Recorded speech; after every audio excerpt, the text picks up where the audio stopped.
हर महादेव। आप सभी को हमारा प्रणाम।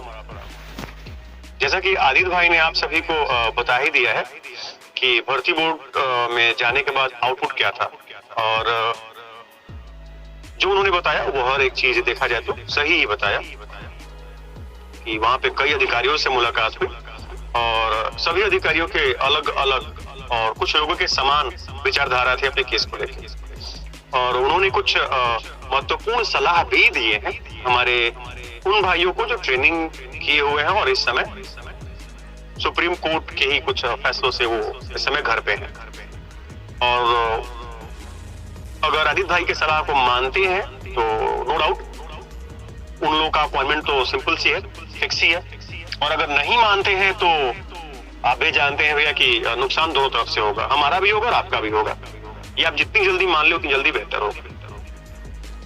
ये सच है कि डीजी साहब सुप्रीम कोर्ट के ऑर्डर को अनुपालन करने का विचार बना के बैठे हुए हैं, उनके अकॉर्डिंग जो अभी उनसे बातें आई हैं, परंतु जो अन्य अधिकारी हैं उनका कहना कुछ और है।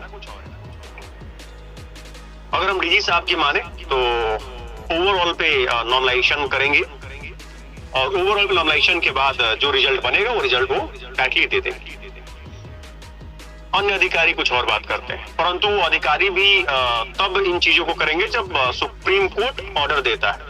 मींस उसमें भी हम लोगों को अपना एफर्ट डालना होगा, और वो एफर्ट इस समय ट्रेनिंग किए हुए कैंडिडेट्स के साथ साथ हमें भी करना है। हम कर रहे हैं। अब जो सजेशन आपको आदित्य भाई ने दिया था वही सजेशन हम भी देंगे, और यही कहेंगे कि कृपया आप उन बातों पर रखवाइए जिन बातों पे आपका भी लाभ हो और हमारा भी लाभ हो, क्योंकि एक बार अगर रिजल्ट रिवाइज हो गया तो सबके मार्क्स बदलेंगे, उसके बाद कौन कहां होगा किसी को पता नहीं। एक चीज हम आप लोगों को सजेस्ट करना चाहते हैं, मानना ना मानना ये आप पे डिपेंड करता है। देखिए, आप लोगों ने लखनऊ में लालता प्रसाद मिश्रा जी को किया था, एलपी मिश्रा साहब को किया था, और उन्होंने जो स्टे लगा था वो स्टे हटवा के आपको ट्रेनिंग पे भिजवा दिया था। आप लोगों को याद होगा उन्होंने एक बात बोली थी कि हम आपको ट्रेनिंग पे तो भिजवा देंगे, बाकी केस का हमें नहीं पता, केस क्या होता है क्या नहीं होता है वो गारंटी उन्होंने नहीं लिया था। उन्होंने ये गारंटी लिया था कि हम आपको ट्रेनिंग पे भिजवा देंगे, नो डाउट उन्होंने ये किया भी। और अगर आप लोगों को सुप्रीम कोर्ट की जानकारी हो तो फरवरी में एक डेट लगी थी, इस पे मुकुल रोहतगी साहब अपीयर हुए थे, और उन्होंने आपका पक्ष कुछ इस प्रकार से रखा था कि इस समय उत्तर प्रदेश में उप निरीक्षकों की संख्या काफी रिक्त पड़ी हुई है, और कानून व्यवस्था को देखते हुए आप मतलब आप लोगों के लिए कहा गया था कि आप हमारे क्लाइंट्स को मत निकालिए, इसके बदले में आई मीन की जिसको सरकार लेनी चाहे, भर्ती वो लेना चाहे उसको वो ले सकता है। आई मीन की जो कैंडिडेट यहाँ पे अवेलेबल है, जो रिस्पोंडेंट यहाँ पे अवेलेबल है, अगर उनको लेना चाहता है तो उनको ले ले, बशर्ते कि हमारे किसी भी अभ्यर्थी पर आंच नहीं आनी चाहिए। और वो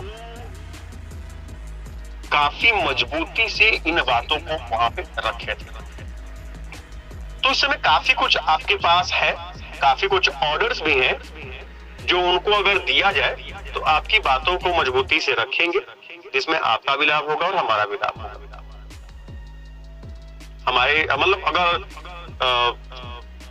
हमसे कोई पूछता तो मैं यही कहता कि आप लोग मुकुल रोहतगी पे फोकस करें और मुकुल रोहतगी साहब को बोलें कि साहब अब केस में तो 9 पॉइंट्स बचे नहीं है, बट अब यही बचा है कि हम पंचायत करके चाहे कुछ भी करके कम से कम अपने को सेव करें। मैं आप लोगों को यही सजेशन देना चाहूंगा, बाकी मानना न मानना आप लोगों पे डिपेंड करता है। और कहीं ना कहीं आपका जो थिंक टैंक है वो इसके बारे में सोचता भी होगा और शायद सोच भी रहा है।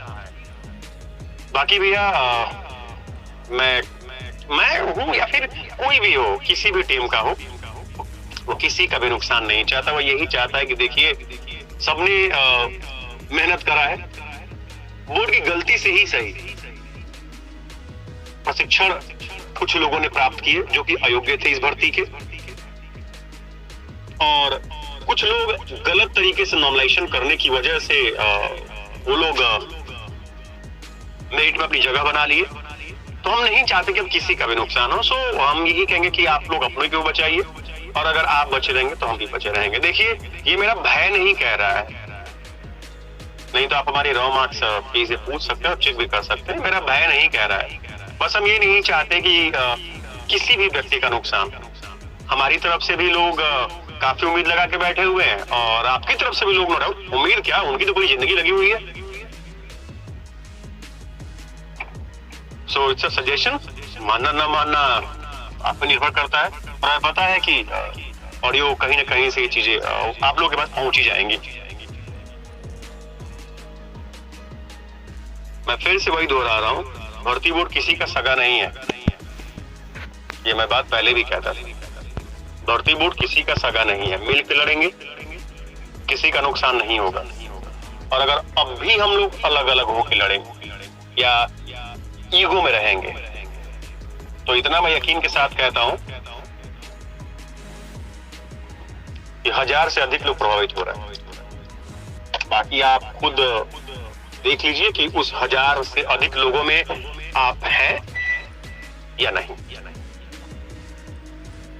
बाकी जब रिजल्ट रिवाइज होगा तो हमें नहीं पता कि हमारा क्या होगा या हमारे भाइयों का क्या होगा, पर इतना तो हमें पता है कि जो वर्तमान रिजल्ट है वो पूरी तरीके से बदल जाएगा। और बदलने के साथ ही साथ अब समझ सकते हैं आगे कुछ चीजें बोलेंगे नहीं। तो मेरा सजेशन यही है कि आप लोग अपने महत्वपूर्ण बिंदुओं को रोहतगी साहब से आप लोग अगर रखवाते हैं तो उम्मीद है हमें कि फायदा होगा। क्योंकि जब एडमिशन की बात होती है और जब पंचायत की बात होती है तो उसमें एलपी मिश्रा साहब और रोहतगी साहब और आरके ओझा साहब के लोग ही काम आते हैं। हम सभी के सुखद भविष्य की मंगल कामना करते हैं। और हाँ, हम अपने भाइयों से बस यही कहेंगे कि आने वाले समय में हमारे भविष्य का अंधेरा छटेगा और हमारे जीवन में सवेरा होगा।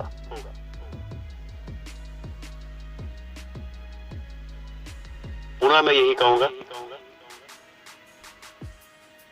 कि हम सभी के भविष्य की मंगल कामना करते हैं। धन्यवाद।